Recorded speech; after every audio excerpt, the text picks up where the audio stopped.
Bismillahirrahmanirrahim. Alhamdulillahi rabbil alamin. Wa bihi nasta'inu ala umurid dunya waddin. Wassalatu wassalamu ala asyrafil anbiya'i wal mursalin wa ala alihi wa ashabihi ajma'in. Allahumma inna na'udzubika minal baras wal junun wal judham wa min sayyi'il asqam. Ya Allah, aku memohon kepadamu, kami memohon kepadamu dari penyakit baras, dari penyakit junun, dari penyakit judham, wa min sayyi'il asqam, dan keburukan-keburukan penyakit yang lainnya atau seburuk-buruknya penyakit yang lainnya.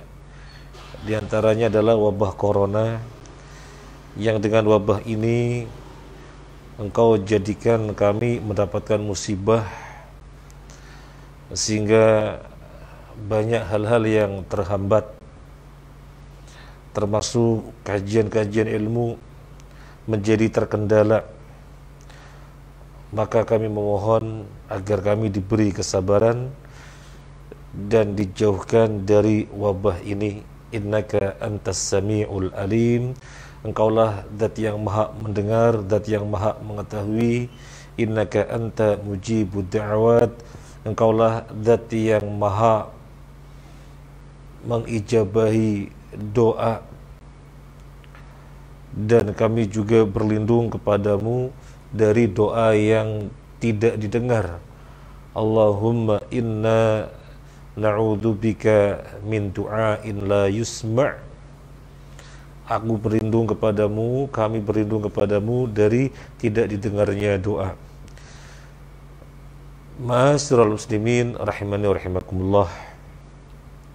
Jamaah Majelis Taklim Komering, bitaufiq minallah, kita dipertemukan di dalam kajian online ini untuk membahas tafsir Al-Quran.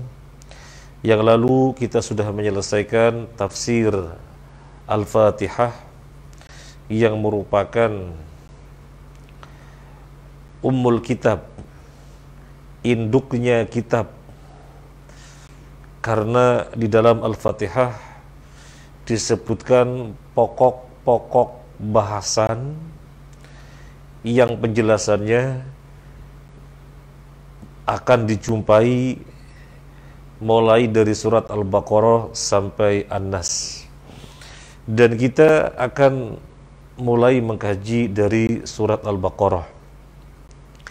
Sebelumnya perlu kita sampaikan, dan sudah sangat sering kita sampaikan, bahwasanya mengkaji tafsir sesungguhnya lebih kepada tadabbur. Mengkaji tafsir sesungguhnya lebih kepada penghayatan, perenungan, pendalaman. Kalau dikatakan mengkaji tafsir semata-mata untuk menambah wawasan, maka keliru. Dan kalau orang memiliki pandangan seperti ini, mengkaji tafsir bisa membosankan. Kenapa?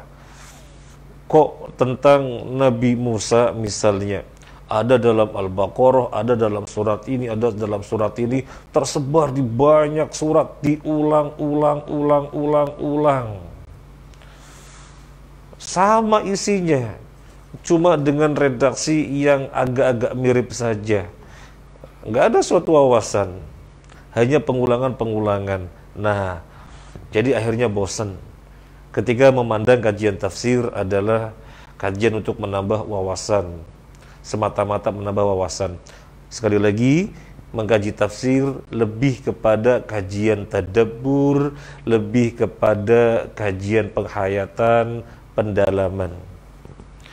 Allah berfirman, afala yatadabbarunal Qur'an am ala qulubin aqfaluha.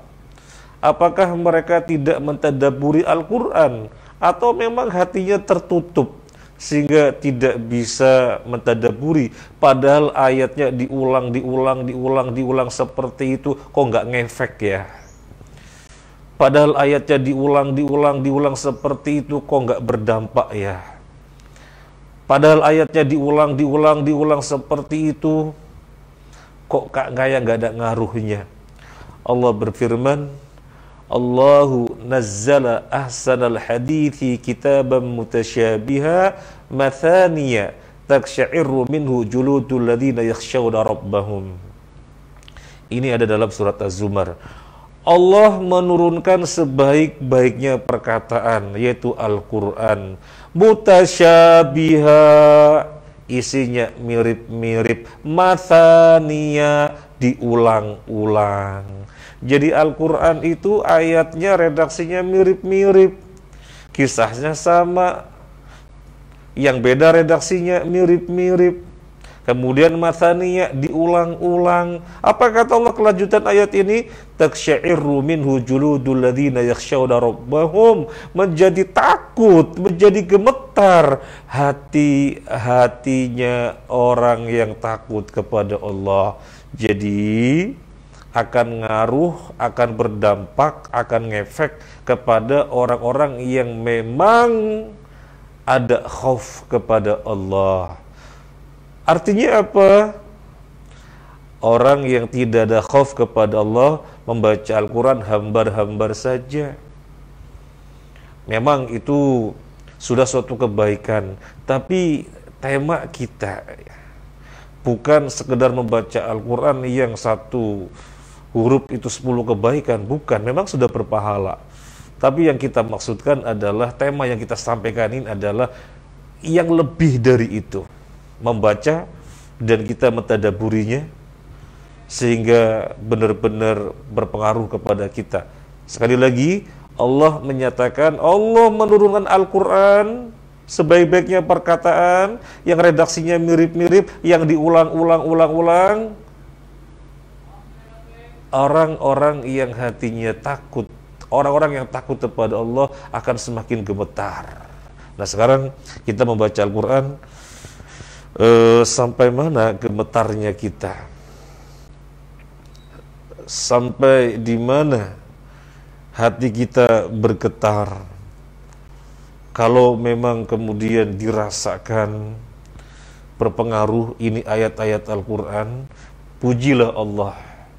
Berarti kita termasuk yang taksya'irru minhu juludul ladzina yakhshawna rabbahum, bergetar, gemetar kulit-kulitnya orang yang takut kepada Allah. Tapi kalau biasa-biasa saja, hambar, datar-datar saja, maka disitulah nilai kita dan kita harus meningkatkan diri kita. Baik, itu pembukaan kita untuk menegaskan bahwasanya kajian tafsir adalah kajian lebih kepada penghayatan, kepada tadabbur. Kita mulai surat Al-Baqarah. Bismillahirrahmanirrahim. Alif Lam Mim. Semua surat di dalam Al-Quran dimulai dengan Bismillahirrahmanirrahim. Dari Al-Fatihah sampai An-Nas semuanya dimulai dengan Bismillahirrahmanirrahim, kecuali surat At-Taubah tidak dimulai dengan Bismillahirrahmanirrahim.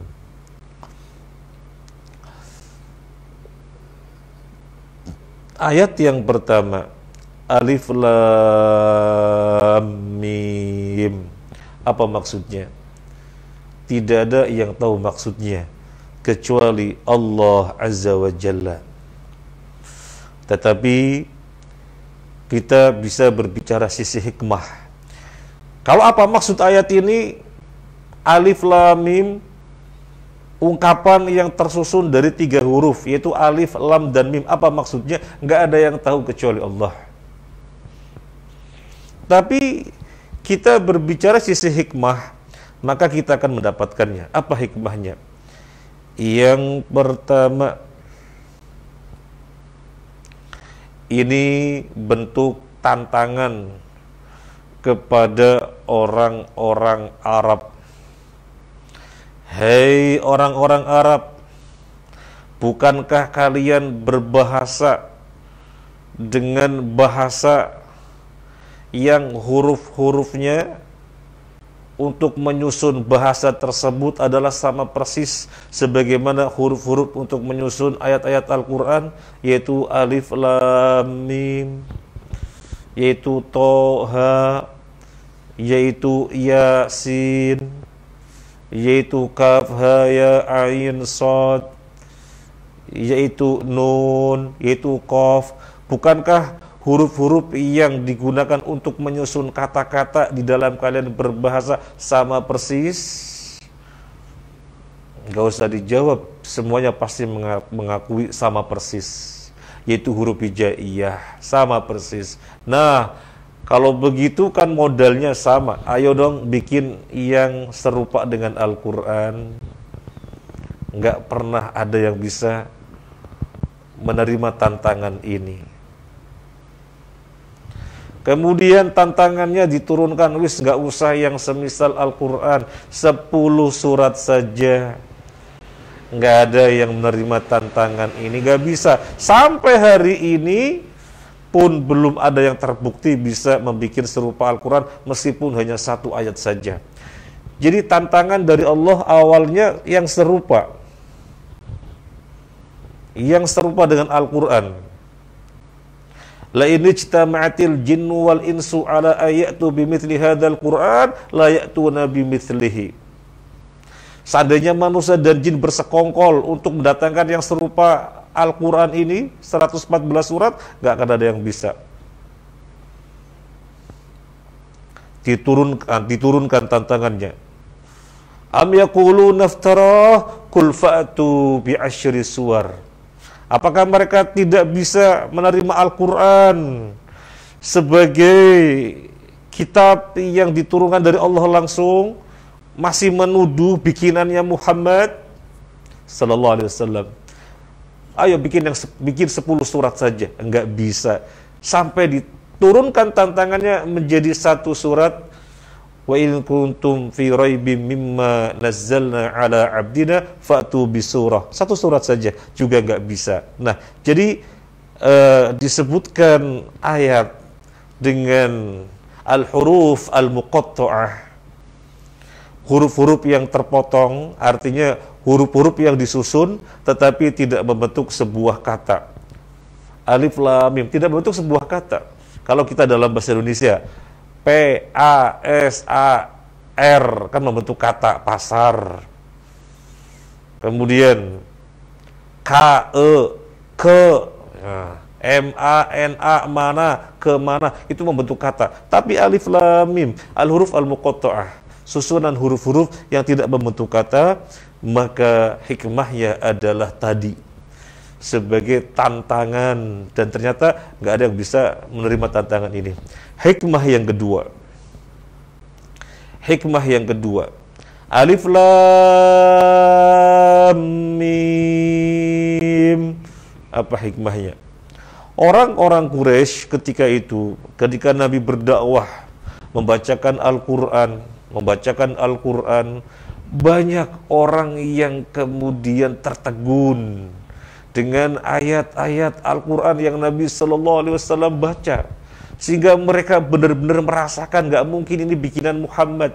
Apalagi Muhammad, kata mereka, orang yang tidak bisa baca tulis, masa bisa menyusun rangkaian kata-kata yang sangat indah, yang syarat makna dan maknanya sangat mendalam.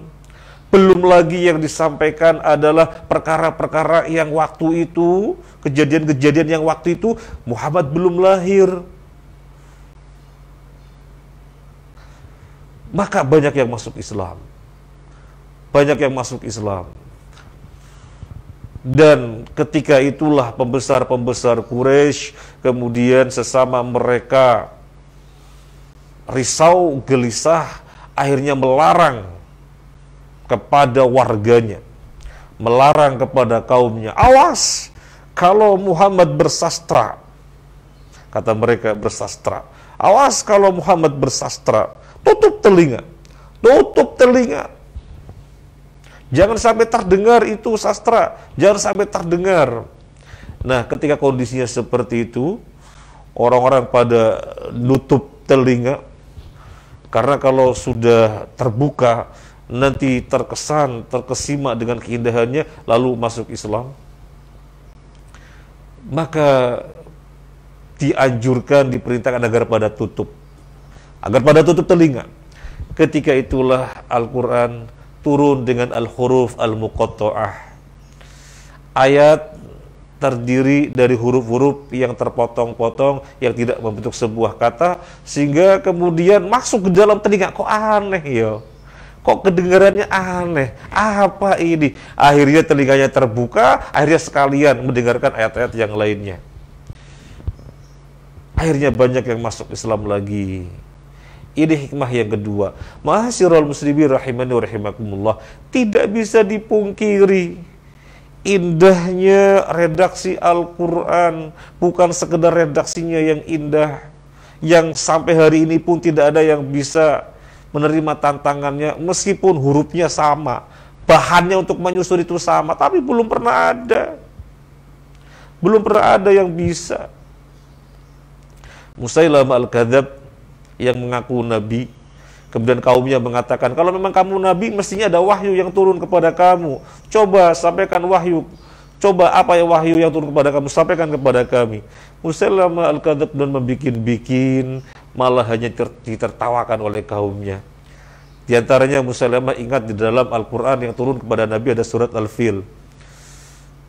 Alam taro kaifa fa'ala rabbuka bi ashabil fil. Alam yaj'al kaidahum fi tadlil wa arsala alaihim tayran ababil tarmihim bihijaratin min sijil faj'alahum ka'asfim ma'kul. Jadi kalau kita perhatikan diakhiri dengan lam. Akhir ayat dengan lam, huruf lam. Indah sekali. Itu baru sisi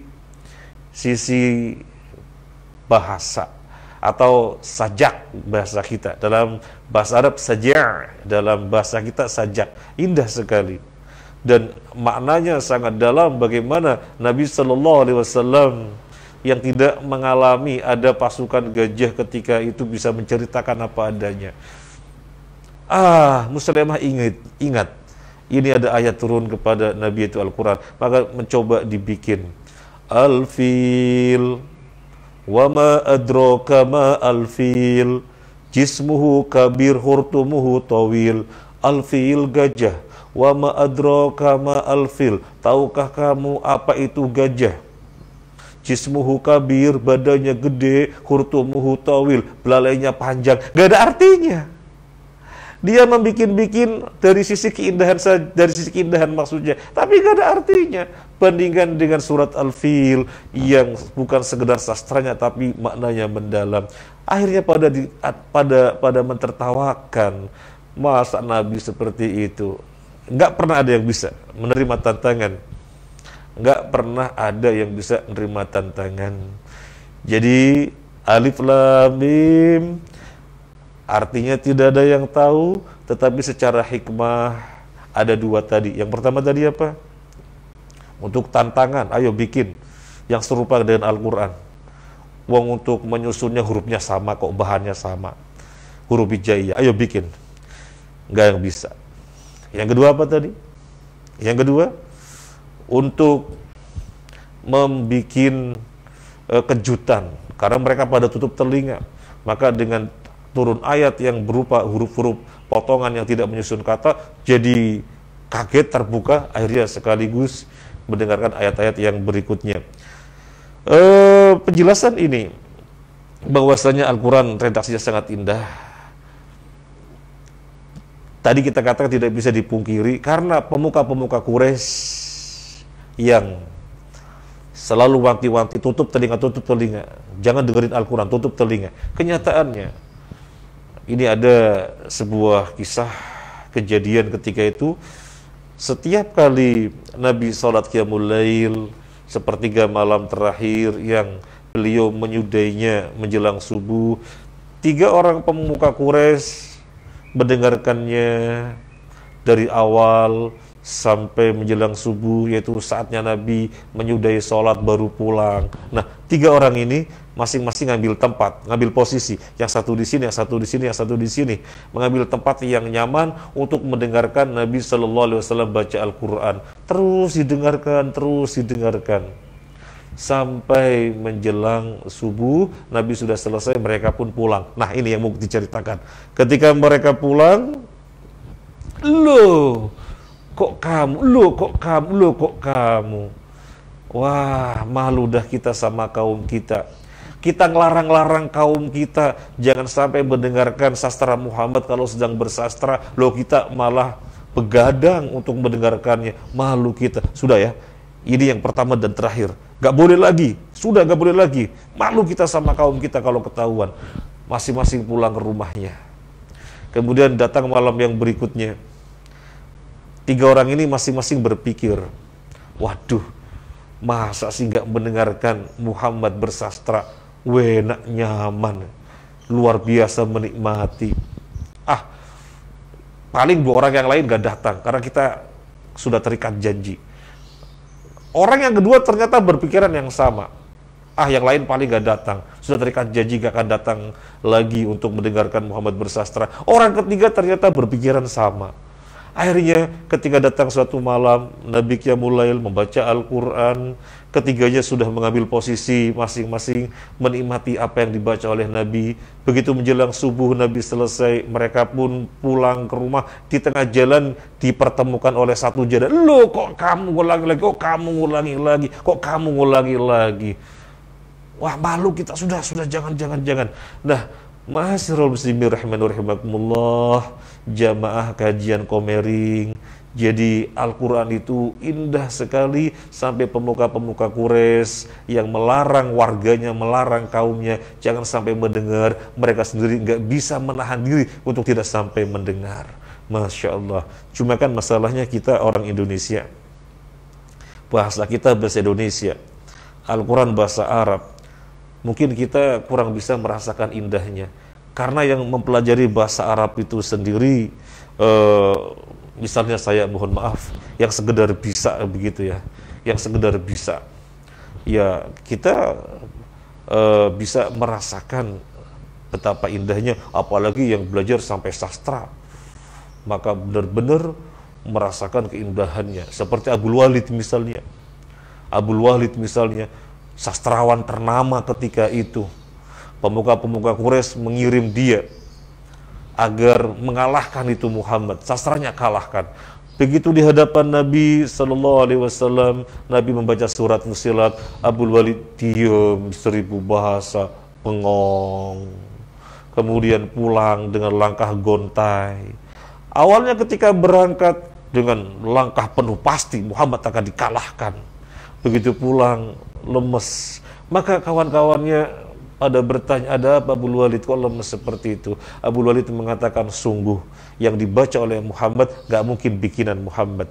Sedikit pun tidak ada unsur sihir dan rasanya sangat nikmat sekali. Susunan kata-katanya sangat indah, maknanya sangat mendalam. Ibaratnya adalah pohon besar yang batangnya menjulang tinggi sampai langit, kemudian akarnya menusuk dalam ke bumi, dan pohonnya sangat rindang, mengeluarkan buah-buahan yang sangat manis rasanya. Itu gambaran apa yang dibaca oleh Muhammad. Dia sastrawan ternama yang sangat tinggi sastranya, merasakan seperti itu. Baiklah, kita barangkali tidak sampai ke sana, maka cukup bagi kita mentadaburi apa yang merupakan kandungannya. Sekarang kita baca ayat yang berikutnya.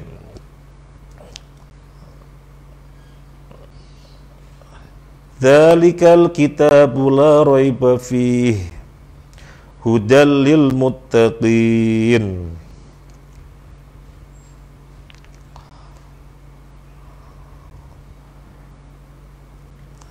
Dzalika al-kitab, kitab la raiba yang tidak ada keraguan, fihi di dalamnya, hudan sebagai petunjuk, lil muttaqin bagi orang-orang yang bertakwa.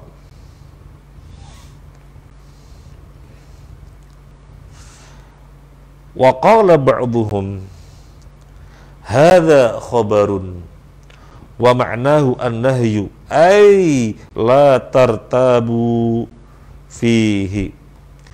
Ini redaksinya khobar, redaksinya prosa barangkali dalam istilah kita, tetapi maknanya adalah perintah. Kitab ini tidak ada keraguan di dalamnya. Itu kan redaksi prosa biasa, datar, tetapi sesungguhnya maknanya adalah perintah. Jangan kamu meragukan Al-Quran ini. Jangan kamu meragukan ini Al-Quran. Jadi dari awal kita sudah dikasih warning. Dan ini kan awal ayat yang merupakan penjelasan Al-Fatihah. Al-Fatihah yang isinya pokok-pokok bahasan dijelaskan mulai dari Al-Baqarah sampai An-Nas. Nah, ini awal penjelasannya kita sudah diingatkan jangan pernah meragukan ini Al-Quran. Orang yang tidak pernah meragukan ini Al-Quran, maka bisa menjadikan Al-Quran ini sebagai huda, petunjuk.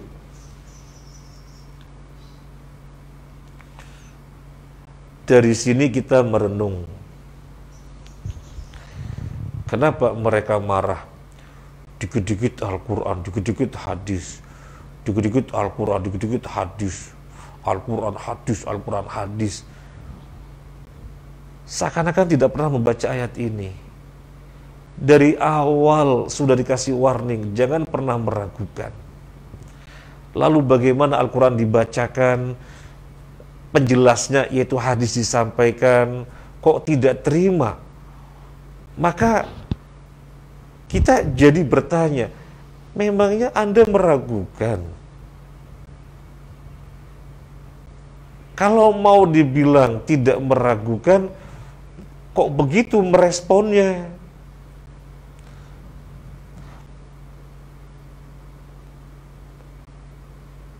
Maka perhatikan baik-baik, dari awal kita sudah dikasih warning.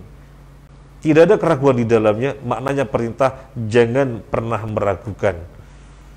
Nanti kita bisa merasakan bahwasanya ini adalah hudan, ini adalah petunjuk. Kalau kita pergi ke Jakarta, kalau sekarang mungkin sudah ada Google Map istilahnya gitu ya. Ketika belum ada Google Map, kita ke Jakarta dan kita posisinya belum tahu medan arah ke Jakarta, jalan mana saja, belok kanan kirinya dan seterusnya, putar baliknya belum tahu. Maka sandaran kita apa? Papan hijau. Jakarta lurus, Jakarta belok kiri, Jakarta belok kanan, terus diikuti sampai Jakarta. Kenapa kita benar-benar menjadikan itu sandaran papan hijau? Karena kita tidak pernah meragukan. Ini benar dibikin untuk nunjukin kita biar sampai tujuan. Lah itu yang bikin manusia. Kita tidak pernah meragukan. Begitu Al-Quran nyata-nyata dari Allah Azza wa Jalla, yang sampai sekarang tantangan itu belum pernah ada yang bisa menerima tantangan. Bikin yang semisal nggak bisa, diturunkan tantangannya menjadi 10 juga nggak bisa, diturunkan tantangannya menjadi 1 surat juga nggak ada yang bisa. Nggak ada yang bisa. Loh kok meragukan? Aneh tapi nyata. Jadi dari awal kita sudah dikasih warning, jangan pernah meragukan. Biar ini merupakan petunjuk yang kita menyandarkan sepenuhnya. Oleh karena itu, di sini disebutkan hudan lil muttaqin, sebagai petunjuk bagi orang-orang yang bertakwa. Renungan kita bagaimana? Saya mutakin atau bukan ya? Kalau memang saya mutakin, berarti menjadikan Al-Quran sebagai hudan.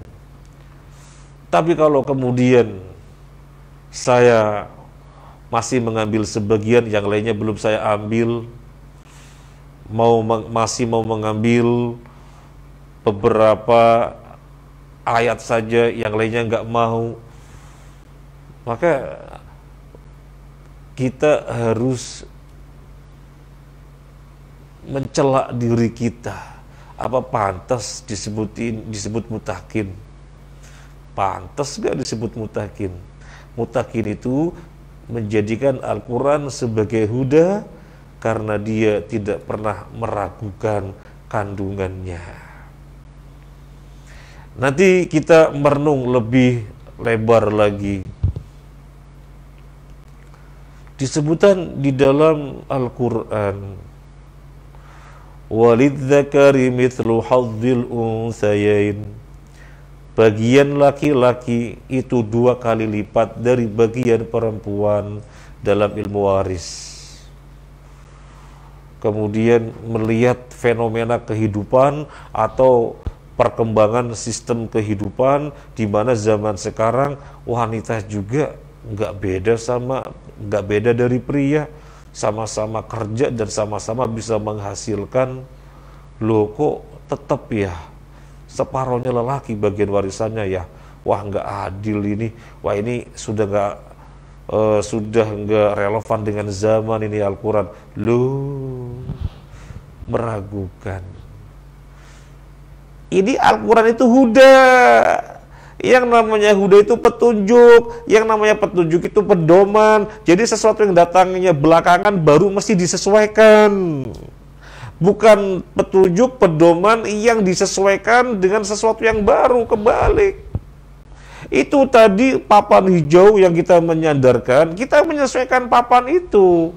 Bukan karena kita tidak terima, loh kok gitu papannya, kemudian dipecah, wis ngene aja jalannya ke kiri aja, padahal petunjuknya ke kanan. Ya tersesat. Jadi ini hudan, maka perkara yang datangnya baru yang menyesuaikan. Kalau kemudian sistem kehidupan berubah, bertambah zaman, bertambah berubah, bertambah zaman, bertambah berubah, ya perkembangan sistem kehidupan itu yang disesuaikan dengan pedomannya. Jangan pedomannya yang disesuaikan dengan perkembangan kehidupan. Gambarannya begini, ini kepala. Ini mohon maaf, ini kepala. Mohon maaf saya lepas peci. Mana yang dari sononya, kepala apa peci? Mana sesuatu yang baru, kepala apa peci? Peci sesuatu yang baru, kepala yang dari sononya. Maka sesuatu yang baru menyesuaikan. Kalau memang peci ini tidak masuk, ya cari peci yang masuk. Jangan pecinya tidak masuk yang disalahkan kepala, ambil pisau ditiprasi-prasi di kepala biar peci bisa masuk. Nah itu kan salah, gara-garanya ragu-ragu. Nah, demikian Al-Quran. Jangan pernah ragu-ragu. Nanti Al-Quran benar-benar menjadi petunjuk. Kita kemudian merenung lagi. Ada fenomena orang bela-belain LGBT. Ada fenomena orang bela-belain LGBT waktu itu. Kemudian ketika disampaikan, loh mas, kok dibela-belain? Apa nggak lihat Al-Quran mas? Loh gimana dalam Al-Quran? Lah itu kisah tentang kaumnya Nabi Lut, itu kan gara-gara LGBT. Apa nggak jadi pelajaran mas? Apa kata dia? Wah, kisah tentang Nabi Lut itu bukan hakiki, itu ilustrasi belaka. La haula wala quwata illa billah. Oh, gambaran yang sesungguhnya, dan Allah menyatakan itu azab. Dan kata Allah, kalian bisa menyaksikannya bekas mereka dibolak-balikan buminya, yang atas jadi bawah, bawah jadi atas, agar menjadi pelajaran. Kok dikatakan itu ilustrasi belaka, nggak kenyataan. Ini gara-gara ikuti hawa nafsu. Jadi sesuatu yang merupakan pedoman yang harus dijadikan pelajaran, jangan seperti itu, mestinya kan begitu. Kalau kita menjadikannya huda, di mana kita tidak ragu-ragu, maka gampang bagi kita mengatakan LGBT haram. Nggak akan digeserkan dengan apapun LGBT haram. Soalnya apa? Kita tidak ragu-ragu, ini Al-Quran huda. Nah, Ma'asyiral muslimin rahimakumullah, para jamaah kajian Komering, semoga Allah menjaga kita semuanya.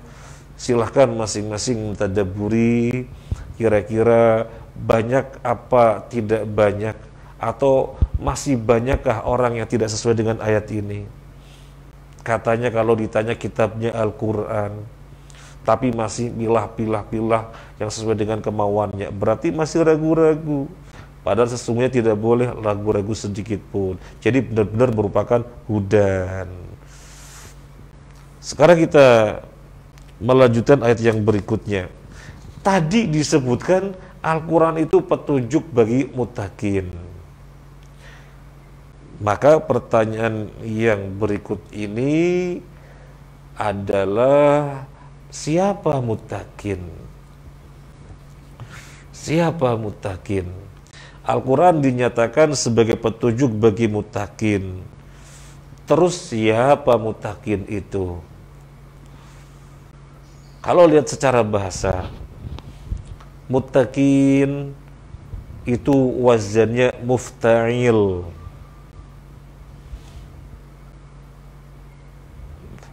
Huruf aslinya wawu qafiyah, waqo yaki wikoyatan. Kemudian berpola ifta'ala yafta'ilu menjadi iwtaqo iwtaqi muttaqin. Mungkin terlalu bertele-tele kalau kita bahas sisi sorof. Intinya kita sampaikan huruf aslinya adalah waqo, wawu qafiyah, artinya berjaga-jaga. Berjaga-jaga, melakukan penjagaan. Ini secara bahasa. Waqo yaki wikoyah. Makanya bahasa Arabnya yang penutup dada, orang naik sepeda motor biar tidak tembus dadanya dikasih yang dari kulit itu, yang dari kulit biar tidak kena angin. Ini namanya wikoyah, karena menjaga diri jangan sampai kena angin, nanti masuk angin. Nah, muttaqin adalah orang yang melakukan penjagaan. Melakukan penjagaan bagaimana? Biar hidupnya lolos sehingga sukses di akhirat. Nah, terus bagaimana biar lolos sampai di akhirat? Ya karena berjaga-jaga, ini secara bahasa. Nah, secara istilah atau secara syariat, muttaqin itu apa? Kalau tadi secara bahasa berjaga-jaga melakukan penjagaan diri. Sekarang secara istilah Allah yang mentafsirkan langsung. Muttaqin adalah alladzina yu'minuna bil ghaibi wa yuqimuna shalah wa mimma razaqnahum yunfiqun. Muttaqin adalah walladzina yu'minuna bima unzila ilaika wa ma unzila min qablik wabil akhirati hum yuqinun. Nah, ini pengertian muttaqin yang mendefinisikan Allah langsung. Alladzina yu'minuna bil ghaibi, orang-orang yang beriman kepada perkara gaib. Perkara gaib, istilah lainnya perkara akidah, yaitu perkara-perkara yang harus diimani saja, yang tidak bisa dicerna oleh akal. Ada surga, yakin. Ada neraka, yakin. Ada kehidupan di alam barzah berupa nikmat dan siksa barzah, nikmat dan siksa kubur, kita mengimaninya. Kemudian nanti orang sebelum masuk surga akan meniti jembatan yang dibentangkan di atas neraka, yang nanti orang di sana keadaannya bermacam-macam, yakin.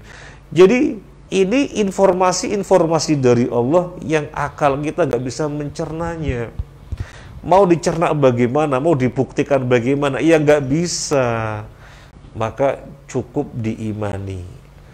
Ini perkara mendasar pada orang muttaqin yang di yang ditelisik adalah akidahnya. Perkara mendasar bagi orang muttaqin yang dibahas yang pertama dan utama adalah masalah akidahnya. Lihat, siapa muttaqin? Alladzina yu'minuna bil ghaibi. Allah menjelaskan, yaitu orang yang beriman kepada perkara gaib. Orang yang beriman kepada perkara gaib.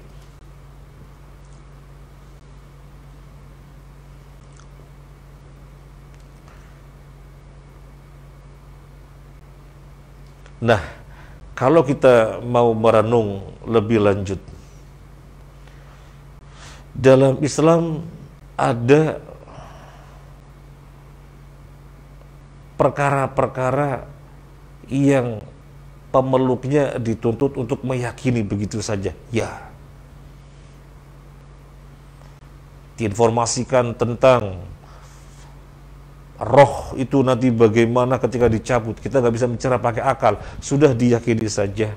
Informasinya, roh ketika dicabut tabi'ahul basar, jadi diikuti oleh mata penglihatan, sehingga orang mati biasanya matanya terbuka. Ya sudah diyakini saja, ini sebagai contoh. Intinya tidak bisa dicerna oleh akal. Kalau begitu sama dengan agama lain, gimana? Lu agama lain juga begitu. Ada perkara-perkara yang harus diimani begitu saja. Ini sudah merupakan dogma, diimani saja kata mereka. Terus apa bedanya? Berarti sama dong. Iya, betul sama. Tapi bedanya sangat jauh. Loh gimana sih? Sama tapi bedanya sangat jauh. Di dalam Islam, ini penting sekali. Di dalam Islam, perkara-perkara gaib yang akal tidak bisa mencernanya, tetapi akal tidak pernah memustahilkannya. Akal mudah tunduk untuk mengimaninya 100%. Itu di dalam Islam. Loh, apa di luar Islam nggak seperti itu? Enggak. Di luar Islam nggak seperti itu. Buktikan, baik kita buktikan. Kalau di dalam Islam dikasih tahu nanti ada kehidupan surga dan neraka, akal tidak bisa mencerna, tapi tidak pernah memustahilkannya bahwasanya nanti ada kehidupan di surga dan neraka. Ada informasi tentang sirat, tentang wazan timbangan, tentang balasan nikmat kubur, sisa kubur, tentang pahala dan dosa, dan perkara-perkara gaib lainnya, tentang malaikat dan yang lain-lainnya yang kita gak bisa sebutkan karena saking banyaknya. Akal gak bisa mencerna, tetapi sekali lagi akal tidak pernah memustahilkannya. Tidak bisa mencerna, iya, tapi tidak pernah memustahilkannya. Karena dalam Islam, akal bisa dengan mudah tunduk, sehingga kemudian langsung mengimani. Di luar Islam nggak begitu. Coba kita lihat. Akidah Yahudi. Atau perkara gaib yang ada pada Yahudi. Keyakinan, ideologi yang ada pada Yahudi. Contohnya begini. Di dalam kitab mereka disebutkan, mereka mengatakannya dalam Taurat, tetapi tentunya itu sudah bukan asli, sudah diubah-ubah. Dinyatakan begini, bahwa Allah menciptakan manusia di muka bumi ini sebagai keledai untuk orang-orang Yahudi.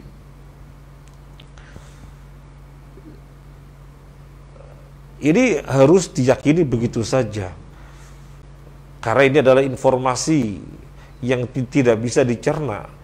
Inilah Allah menciptakan manusia, dijadikan keledai untuk diperbudak oleh Yahudi. Kira-kira akal menerima apa enggak? Kalau dipaksa harus menerima, wah ini dogma loh, ajaran dari Tuhan, ya wis. berarti kan dipaksa. Tetapi pasti memustahilkannya. Bagaimana memustahilkannya? Akal dengan gampang mencerna. Bukankah Allah itu maha adil? Bukankah Allah itu maha bijaksana? Loh kok kemudian dikatakan oleh keyakinan Yahudi seperti itu? Berarti kan Allah rasis. Allah hanya mengutamakan sebagian orang dan merendahkan orang yang lainnya. Nah, akal dengan sangat gampang memustahilkan apa yang merupakan yang dikatakan dogma yang harus diimani tadi. Dalam Islam nggak ada. Apa yang merupakan perkara keimanan, akal nggak bisa mencerna, harus menerima, dan memang pasti menerima, nggak memustahilkan. Contoh yang lainnya.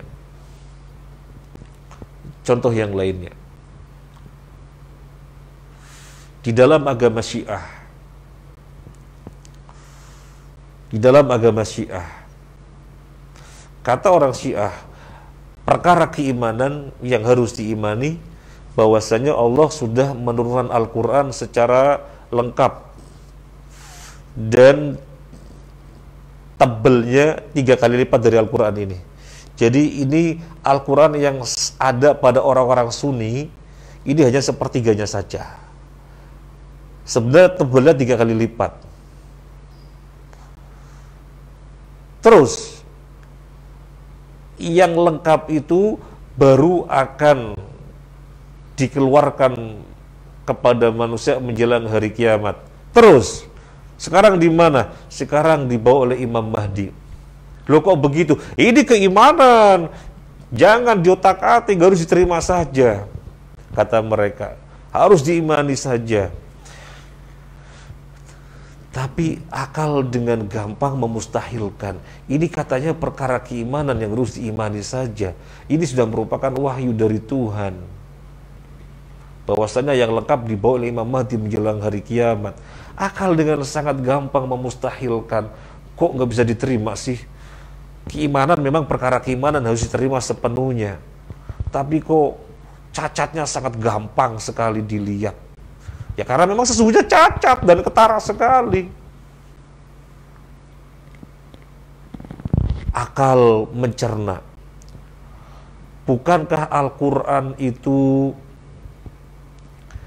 diturunkan sebagai pedoman manusia biar hidupnya benar, dijadikan sandaran bagi manusia biar jalannya terarah. Loh, lalu kalau Al-Quran seutuhnya baru diturunkan menjelang hari kiamat, berarti selama ini Allah membiarkan manusia hidup tanpa pedoman. Karena yang seutuhnya baru dikeluarkan menjelang hari kiamat oleh Imam Mahdi. Berarti selama ini manusia dibiarkan tanpa pegangan. Akal dengan sangat gampang memustahilkan, sangat gampang.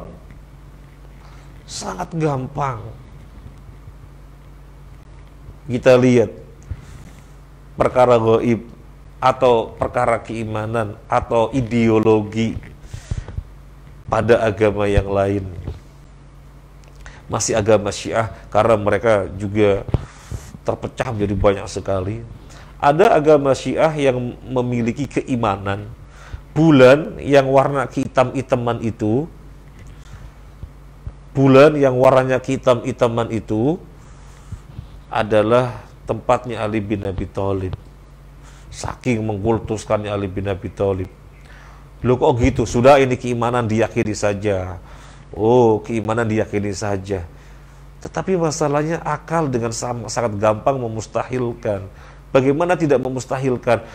Terus ketika Ali bin Abi Thalib belum lahir, itu hitam-hitam warna apa? Itu hitam-hitam warna apa? Jadi sangat dengan gampang dimustahilkan. Kita lihat yang lainnya.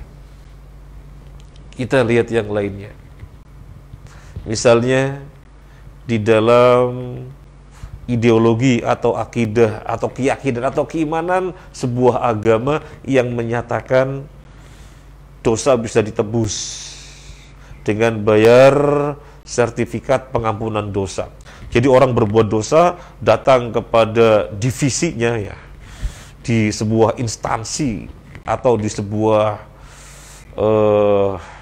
ya di sebuah apalah begitu istilahnya, di gereja. Datang, Pak Pastor, saya telah berbuat ini. Oh, kamu harus bayar sekian. Dikasih sertifikat pengampunan dosa. Dosa sudah hilang. Kok begitu? Ini adalah keyakinan yang harus diimani saja. Ini adalah perkara gaib yang jangan dicerna-cerna. Sudah, inilah pengampunan dosa. Tapi masalahnya akal dengan sangat gampang memustahilkan. Begini, kalau ada selain Tuhan, ada selain Allah yang punya hak wewenang mengampuni dosa, terus di mana keabsolutan Allah yang memilih hak sepenuhnya memberi pahala dan memberi dosa? Di mana keabsolutannya? Di mana hak prerogatifnya? Terus kalau kemudian itu dibenarkan, sudah gak ada bedanya orang baik orang buruk, berbuat seburuk-buruknya aja bebas, berbuat sejajatnya apa bebas, wah gampang kok, tinggal ditebus dengan sertifikat ampunan. Jadi dampaknya akan luar biasa parah, tapi akan sangat luar biasa rusak. Berarti kalau mau dikatakan keimanan yang tinggal diyakini saja, ternyata nggak bisa, karena akal dengan sangat gampang memustahilkan. Sekali lagi, dalam Islam tidak ada apapun yang namanya akidah, tidak ada apapun yang merupakan keyakinan, keimanan, kecuali kita harus mengimaninya saja, dan akal dengan sangat mudah menerimanya, tidak memustahilkan. Itu bedanya. Jadi kalau mau dikatakan, berarti sama dong ya Islam dengan agama-agama yang lain mengimani perkara-perkara gaib. Sama dari sisi ungkapannya mengimani perkara-perkara gaib, tapi jauh dari hakikatnya. Karena banyak ideologi mereka yang akal memustahilkan, sementara dalam Islam satu pun tidak ada. Satu pun tidak ada.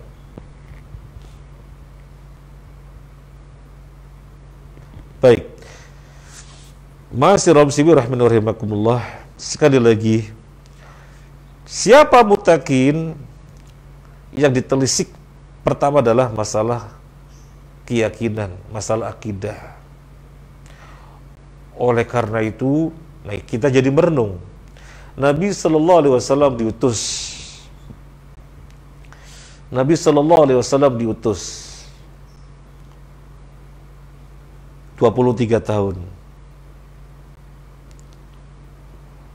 10 tahun di Mekah. Apa yang beliau sampaikan? Perkara akidah.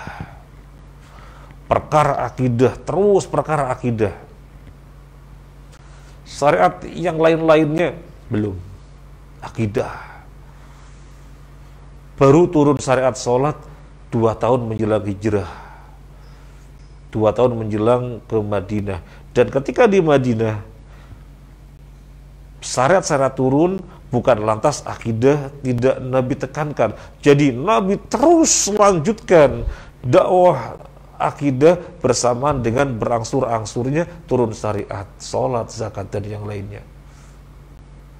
Maka akidah itu pondasi yang masing-masing kita harus memperhatikannya. Namanya pondasi ya harus diperhatikan karena perkara yang mendasar.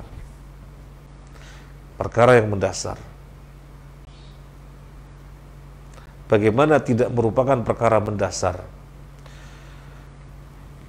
Akidah di dalam Islam ibaratnya adalah pondasi bagi bangunan ini. Ini bangunan. Ada dinding, ada pintu, ada jendela, ada ventilasi, ada atap. Pertanyaannya, bagaimana bisa berdiri kokoh ini dinding, ini pintu, ini jendela, ini ventilasi, atap? Bagaimana bisa berdiri kokoh? Karena ada pondasi yang kokoh. Coba kalau nggak ada pondasi atau pondasinya tidak kokoh, nggak bisa berdiri kokoh ini dinding, pintu, jendela, dan yang lainnya, termasuk atap. Jadi itulah Akidah di dalam Islam ibaratnya pondasi pada bangunan, maka yang pertama kali disentil, yang pertama kali ditelisik oleh Al-Quran, muttaqin, lihat akidahnya. Muttaqin, lihat akidahnya. Karena orang berbuat baik kayak apapun, akidahnya tidak dijaga sehingga dia berbuat kesyirikan, bisa habis itu amalan. Bisa habis itu amalan gara-gara akidahnya goyah, gara-gara akidahnya nggak lurus, nggak bener, akidahnya cedera.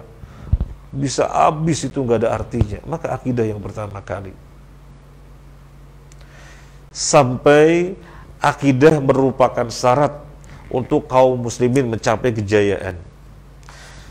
Akidah merupakan syarat agar kaum muslimin mencapai kejayaan.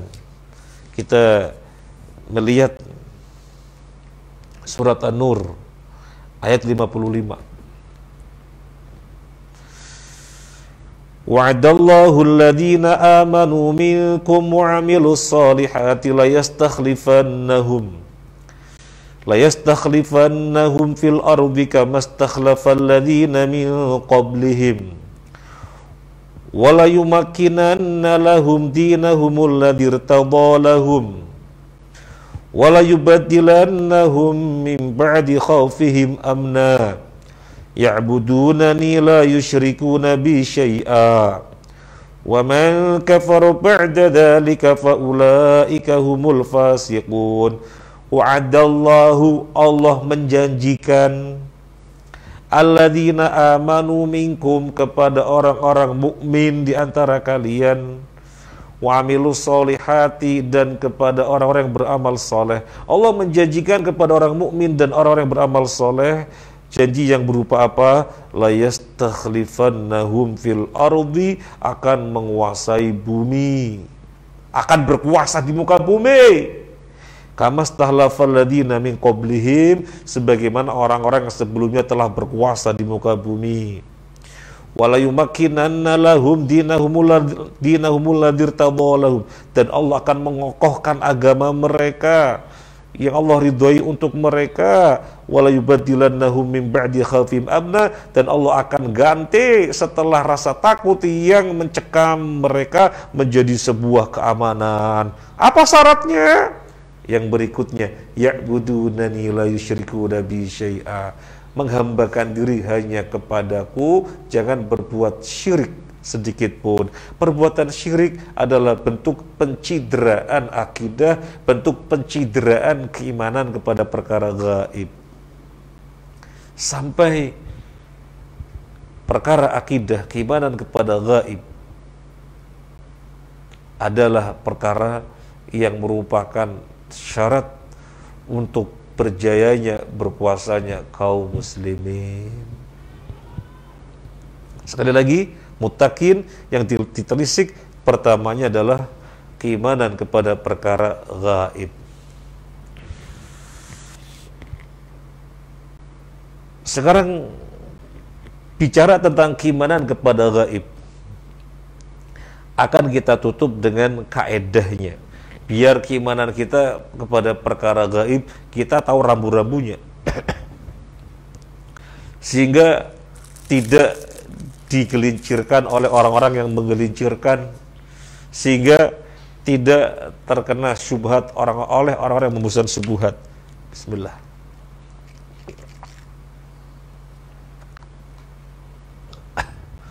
Apa kaedahnya? Apa kaedahnya? Kaedahnya adalah kita tidak berbicara dan tidak meyakini sesuatu kecuali sesuatu itu diinformasikan oleh Allah dan Rasul-Nya. Saya ulangi lagi. Ini rambu-rambu di dalam keimanan kepada perkara gaib. Rambu-rambu di dalam perkara akidah. Kita tidak boleh berbicara dan tidak boleh meyakini sesuatu kecuali sesuatu itu diinformasikan oleh Allah dan Rasul-Nya. Contoh. Ini contoh yang paling gampang. Contoh yang paling gampang. Apa tugasnya malaikat Jibril? Apa tugasnya malaikat Jibril? Semuanya tahu, menurunkan wahyu. Loh kok bisa sih menjawab menurunkan wahyu? Ya soalnya syariatnya jelas, informasi syariatnya jelas. Dalam Al-Quran disebutkan demikian, dalam hadis disebutkan demikian, malaikat Jibril menurunkan wahyu kepada para nabi. Kemudian sekarang nggak ada nabi, tugasnya malaikat Jibril apa? Ada yang berani jawab? Jamaah kajian Komering, ada yang berani jawab? Terus sekarang ada malaikat, nggak ada nabi, nggak ada rasul. Terus apa tugasnya malaikat Jibril? Ketika ada nabi, ketika ada rasul, tugasnya menurunkan wahyu. Sekarang tidak ada, tugasnya apa? Gimana jawabannya? Kembali kepada kaidah, kita tidak berbicara dan tidak meyakini sesuatu kecuali ada informasi syariat. Tadi kita berani menjawab tugasnya malaikat Jibril menurunkan wahyu kepada Nabi. Iya, itu informasi syariatnya. Tapi kemudian kalau ditanya, sekarang gak ada Nabi, gak ada Rasul, apa tugasnya? Gak ada informasi, ya sudah diam. Terus jawabnya apa? Wallahu a'lam. Jawab wallahu a'lam. Karena gak ada informasi. Karena gak ada informasi, jawab wallahu a'lam. Ini contoh yang paling gampang. Ini contoh yang paling gampang.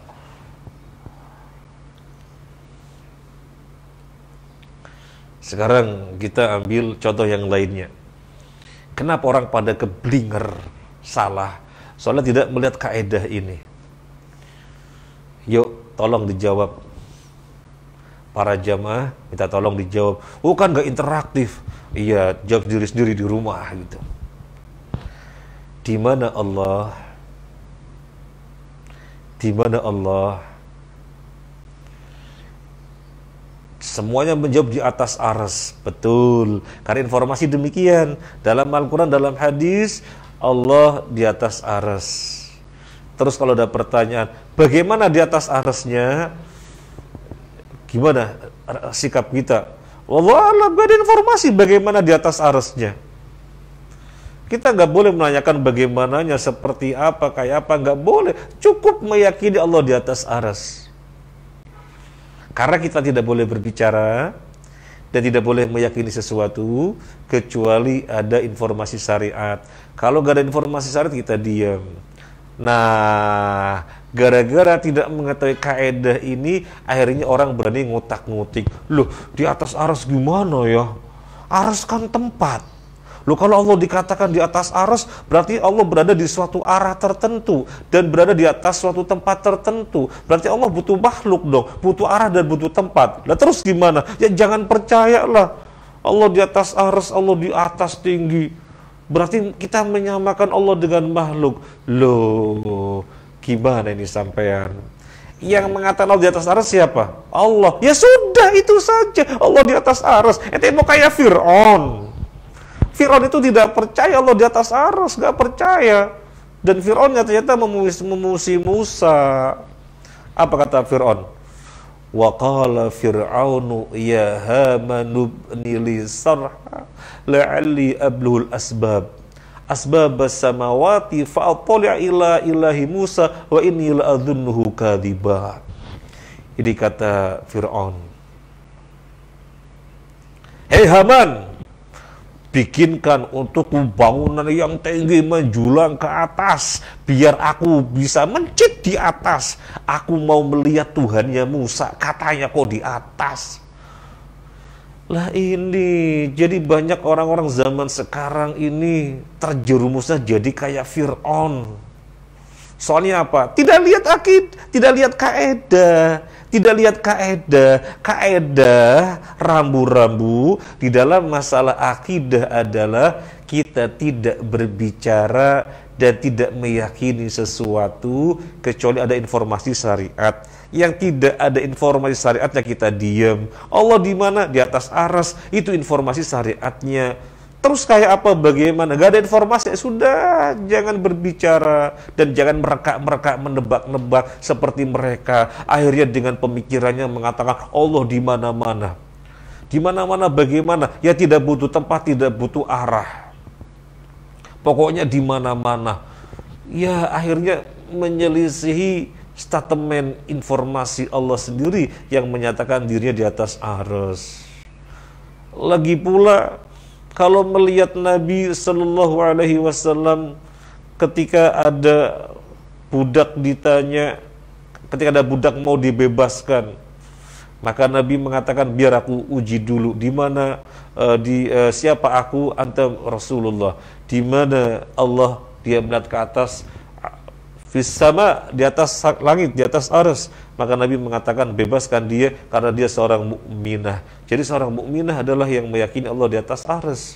Ya cukup, dan Al-Quran dan hadis ini jangan ditakuti malah nanti keblinger. Nah inilah kaedah di dalam masalah akidah. Jadi pembicaraan tentang alladzina yu'minuna bil ghaib kita tutup dengan kaedahnya. Masih ada jam berapa? Enggak, sekarang jam berapa? 10 lebih 10, masih ada waktu. Ya. Masih ada waktu. Siapa mutakin? Tadi sudah disebutkan oleh Allah yang beriman kepada perkara gaib. Yang berikutnya wa yuqimunas shalah, yang mendirikan salat. Wa mimma razaqnahum yunfiqun, dan dari apa yang Allah rizkikan mereka berinfak. Ayo kita merenung, karena Al-Quran itu lebih kepada tadabbur, lebih kepada perenungan, lebih kepada penghayatan. Setelah disebutkan mutakin adalah orang yang beriman kepada perkara gaib, mengimani Allah, mengimani malaikat, mengimani kitab-kitab, mengimani rasul-rasul, mengimani hari kiamat, mengimani takdir. Ini kan kalau mau dibahas panjang sekali. Panjang sekali. Beriman kepada Allah meliputi tauhid rububiyah, uluhiyah, asma wa sifat. Itu sudah pembahasan yang sangat panjang. Beriman kepada malaikat, bagaimana beriman kepada malaikat secara benar, beriman kepada kitab, bagaimana beriman kepada kitab secara benar, beriman kepada rasul, bagaimana mengimani rasul-rasul secara benar, termasuk beriman pada hari kiamat, termasuk beriman pada takdir. Ini pembahasan yang sangat panjang. Tetapi ketika kita beriman dengan perkara-perkara gaib ini dan perkara-perkara gaib yang lainnya, adanya surga, adanya neraka, adanya pahala, adanya dosa, dan yang lain-lainnya, yang semuanya memang tercakup dalam rukun iman 6 tadi itu ya, akan menjadikan kita menghambakan diri kepada Allah sepenuhnya, akan menjadikan kita menghambakan diri kepada Allah sepenuhnya. Di sini disebutkan wa yuqimunas shalah, sehingga kita pun mendirikan salat sebagai bentuk penghambaan diri kita kepada Allah. Akhirnya dengan beriman kepada perkara gaib tadi, muamalah kita kepada Allah adalah muamalah yang bagus, hubungan yang bagus, di mana kita benar-benar sadar kita ini hamba yang harus menghambakan diri kepadanya. Baguslah hubungan vertikal. Kemudian bagusnya hubungan vertikal ini yang tidak lain adalah akibat dari bagusnya keimanan kepada perkara gaib mengakibatkan kita bagus juga hubungan dengan sesama manusia yang disebutkan di sini dengan infak apa yang telah Allah rizkikan. Jadi beriman kepada perkara gaib secara garis besarnya melahirkan dua perkara besar. Bagusnya penghambaan diri kepada Allah, hubungan vertikal, dan bagusnya hubungan kepada sesama manusia, hubungan horizontal, peduli kepada sekitarnya. Apa yang bisa kita perbuat dari harta kita, apa yang bisa kita buat dari kelebihan kita, apa yang bisa kita perbuat dari kemampuan kita. Ini semuanya karena dampak dari penghambaan kita yang bagus kepada Allah, yang itu berasal dari bagusnya keimanan kepada perkara-perkara gaib. Inilah muttaqin. Jadi kita sekarang merenung, saya muttaqin, ya semoga muttaqin. Coba dilihat bagaimana bentuk penghambaan diri kita kepada Allah, terutama sholat. Karena di sini yang disebutkan adalah sholat. Ya, saya sholatnya sholat, tapi kok masih ini. Padahal sholat itu kata Allah, inna sholata tanha 'anil fahsya'i wal munkar. Sholat itu bisa mencegah perbuatan keji dan perbuatan munkar. Wah, berarti sholatnya saya masih sebatas agar gugur kewajiban saja, belum bisa menghambakan diri secara bagus melalui ibadah yang namanya sholat. Bagaimana lantas hubungan dengan sekitar? Saya kadang-kadang masih suka nakal, masih suka dolim, ya itu akibat sholatnya nggak bagus. Akibat sholatnya nggak bagus, sehingga kurang peka sekitar. Dan juga tentunya akibat keimanan kepada perkara gaibnya yang kurang mengkristal. Nah, jadi ini perlu direnungi. Akhirnya kita bisa sampai pada kesimpulan, berarti tingkat muttaqinnya saya pada level apa ini ya? Merenung. Level muttaqinnya saya pada tingkatan mana, sejauh mana? Kok kayaknya masih jauh?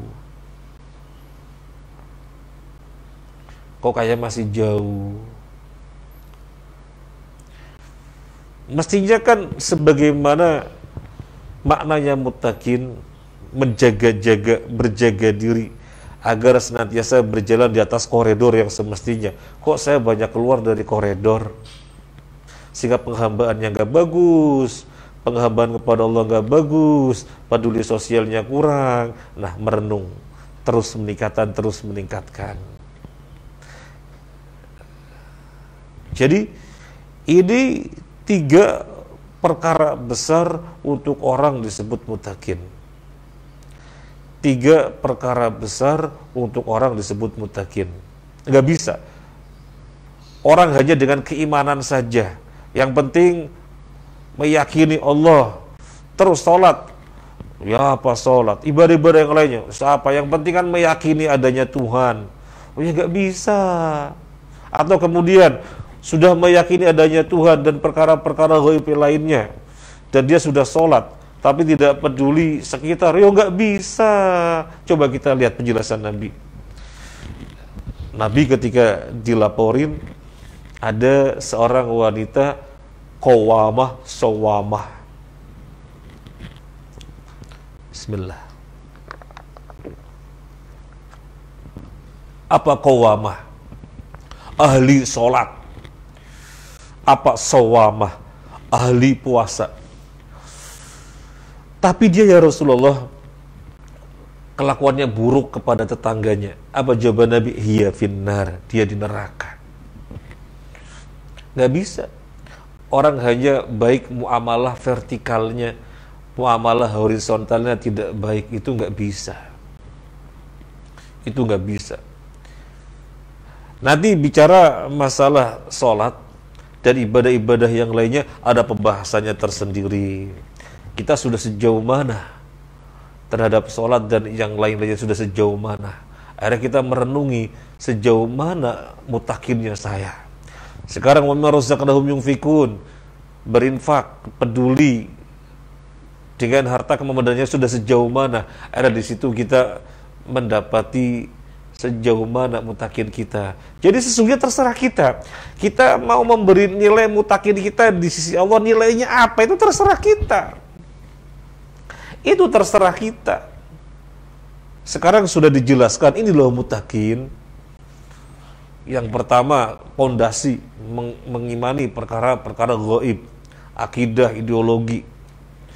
Setelah itu ejawentahkan dengan muamalah yang bagus kepada Allah dan muamalah yang bagus kepada sama manusia. Maka terserah mau dapat nilai berapa, terserah kalian. Ini petunjuknya sudah jelas. Mau nilainya mau berapa, terserah kita.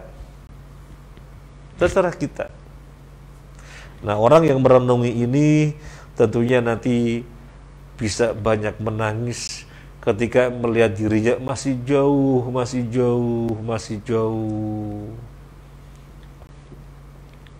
Saya ini banyak duit misalnya, bolak-balik umroh kan penghambaan diri kepada Allah, iya betul. Tetapi di sekitarnya orang kelaparan kok bisa nggak tahu, ya Allah, berarti hanya baik muamalah vertikalnya, nggak bagus muamalah horizontalnya. Itu nggak bisa seperti itu. Coba lihat, ada orang datang kepada Nabi izin jihad. Apa pertanyaan Nabi? Jihad ini kan bentuk penghambaan tingkat tinggi, taruhannya nyawa. Tetapi kemudian Nabi suruh dia pulang. Ketika Nabi mengetahui ternyata dia punya orang tua, pulang kamu, jihadmu untuk orang tuamu. Nah, artinya apa? Artinya gak bisa disepelekan perkara horizontal. Jangan semata-mata ngejar baiknya hubungan vertikal, sementara acuh tak acuh dengan hubungan horizontal sekitar. Kiranya ini dulu yang bisa kita sampaikan untuk pengertian muttaqin. Yang berikutnya yaitu orang yang beriman kepada apa yang diturunkan kepada kamu wahai Muhammad, dan kepada apa yang sebelum kamu wahai Muhammad, kemudian terhadap hari kiamat mereka yakin. Insyaallah kita ikuti pada acara dan jadwal yang telah ditentukan insyaallah. Semoga bermanfaat. Mohon maaf atas hal-hal yang kurang berkenan. Kalau yang saya sampaikan benar itu dari Allah Azza wa Jalla.